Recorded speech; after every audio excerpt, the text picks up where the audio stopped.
Harvard University's Chaplain Corps. I think it's like 40 chaplains in the university that minister to the students' needs, their spiritual needs. Just elected their new president, Greg Epstein, an atheist, humanist chaplain. This is very sad, but not surprising at all. If you watch my videos regularly, you'll know a few months back I read a list from USA Today of all the universities that have taken huge donations from the Chinese Communist Party, the CCP, and Harvard was at the top with over $100 million of donations from the Chinese Communist Party. So this really doesn't surprise me at all. Even liberal Democrat professor Dr. Cornel West recently gave his reason for leaving Harvard. He quit Harvard Divinity School, and he said the school is just full of decay, decline, and spiritual rot. Another reason, that it's very sad is that Harvard University was founded in 1636 by Protestant Christians because there were so many Christians coming over to America that they said there's going to be a great need for clergy. So Harvard was started by Christians to train the clergy. Then it went on to, just like public schools were created to teach the men and women how to read the Bible and a Christian worldview in America.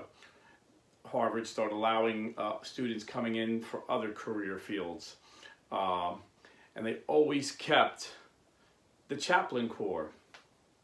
But of course, with the Marxist influence, the communist influence, and unfortunately the Protestant doctrine of Bible alone, which the Bible is a very conservative collection of books, but it depends who's interpreting for you. So if you have no other authority but the Bible alone, then if you have liberals interpreting the Bible for you, you can come up with liberal teachings that basically leave God out of the Bible. They take God out of the equation. So it's not really that surprising. I mean, I had 3 sons graduate from UCF right here in Orlando, University of Central Florida. And even though they were at the low on the list of receiving money from the communists, all 3 of their teachers were Marxist atheists. I mean, we went on their Facebook, social media, we seen it. Thankfully, I taught my son, like many Christians, we've homeschooled in their formative years, in their younger years, to give them a foundation of truth, to teach them how to critically think, to give them both arguments for atheism, the arguments against atheism, the arguments for Marxism and communism and socialism, and the arguments against. So when they were presented with these arguments from these professors, a lot of these kids thought, wow, this is new and enlightening. They were already familiar with the arguments and the objections. So thankfully, just helped them grow in their faith and their belief in Christianity, their worldview of Christianity and capitalism. But for many students that aren't prepared, they get brainwashed, indoctrinated, and they don't hear any other opposing view during their college years. That's unfortunate. But before my atheist friends take a victory lap, let me just point out a few facts that you need to hear.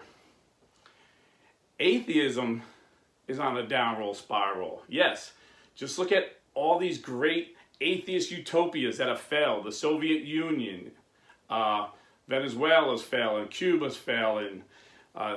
You can look all around the world where atheism and communism was supposed to bring a utopia. It failed. In contrast to America, which was started by our Protestant Christian brothers, but it was based on the Bible. Their laws were based on the Bible that the Catholic Church gave to the world, and the philosophy of governance was based on a Catholic teaching called subsidiarity, So you can see Catholic Christian teaching is what made America great. It prospered America. And as far as atheism also going down, one of the reasons a lot of these Protestant churches are all in decline, like every major Protestant denomination is decline in numbers. Their membership are like in a free fall. Southern Baptist, Methodist, they're all in a free fall right now, all Protestant denominations. There's more nuns, in the age group of like 18 to 39, none meaning not affiliated with any denomination, and there are Protestants right now.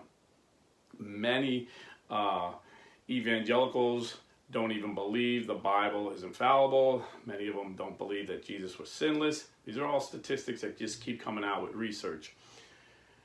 But one of the reasons is for many years it was popular in Protestantism to be anti-intellectual. Anti-intellectualism was a really bad teaching throughout Protestantism. When I was an evangelical for 30 years, I did not adhere to that teaching. In fact, my teachers were very intellectual, PhDs, master's degrees, very educated men taught me.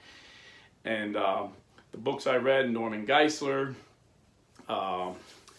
many of the great intellects in Protestantism formed me. But just like many intellectual Protestants became Catholic, the more I learned about truth, the scriptures, and history, I became Catholic. And this is one of the reasons the Catholic Church has been growing consistently, because the Catholic Church from the very beginning was never opposed to intellectualism. The Catholic Church has always taught faith and reason goes hand in glove.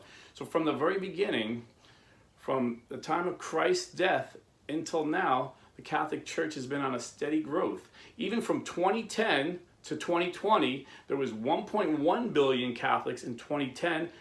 10 years later, it was 1.3 billion Catholics.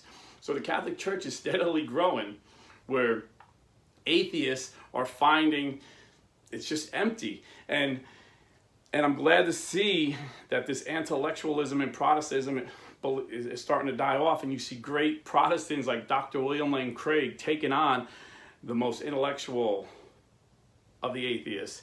He debated 3 of the 4 horsemen, Sam Harris, Christopher Hitchens, Dennis Dagan, I think his name is, and destroyed them all. You can see it on YouTube. It's embarrassing. Even my atheist friends were embarrassed that their arguments couldn't stand up to William Lane Craig.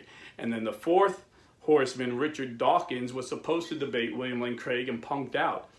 After he's seen his friends get humiliated, he stepped out and said, well, obviously this guy's a great debater. Well, he's a great debater because he has truth on his side. Modern science is just strengthening the Christian argument. Archaeological discoveries are just strengthening the Christian argument. And the one holy Catholic Church just keeps growing. And the reason, I'll give you the reason right now, if you want to hear a biblical reason. In Matthew chapter 16, verse 18, Jesus says this, "And I tell you, you are Peter, and on this rock I will build my church, and the gates of hell shall not prevail against it." So the gates of hell will not prevail against his church. All these other churches come and, they come and go and they fail. You had the Gnostics that didn't believe Jesus came in the flesh. They're gone. You never hear from them. The Pelagius in the 5th century who said we need to work our way to heaven, they're gone. You never hear about Pelagianism anymore. And the same thing with Protestantism. Bible alone, doctrine, that's going to fade out. But the Catholic Church will always be here because that's the only church. The Catholic Church is the only church we can historically follow the line back to Jesus Christ. St. Ignatius of Antioch, when he was about to be thrown to the lions in 108 AD, said, "Where Jesus Christ is, there is the Catholic Church." Nero couldn't destroy our church. Diocletian couldn't destroy our church. The communists, the socialists couldn't destroy our church. You think some snowflake professor is going to destroy our church? Heck no. The Catholic Church will be here when Jesus Christ returns for his bride. God bless. Stay Catholic. And if you're buying or selling real estate, go to realestateforlife.org and tell them Blue Collar Catholic sent you.